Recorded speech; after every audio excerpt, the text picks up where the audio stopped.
Well, what it means is that about 20,000 prisoners who are charged with relatively minor crimes, especially under the heading hooliganism, which has been a real catch-all and has really been used, many critics say, for political purposes, well, they will be freed.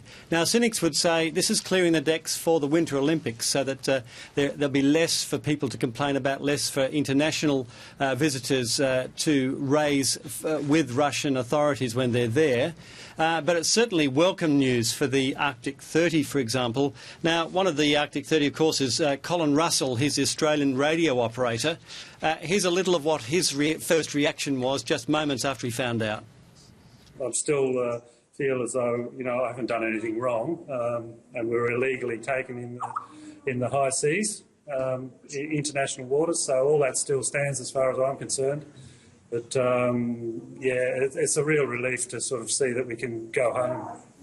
Although clearly a bit of a rigmarole for them to get home, Philip, I don't understand it. It's quite as easy as the amnesty going through or being formally published and they're out the door.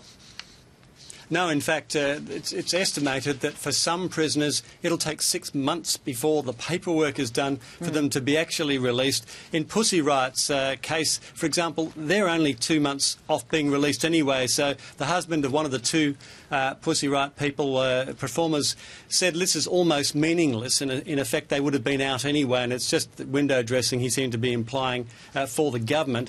But for Colin Russell, he really simply doesn't know, and the other Arctic 30 don't know how long this process is going to take because they are mired still in the Russian bureaucracy. Here's what he had to say about that.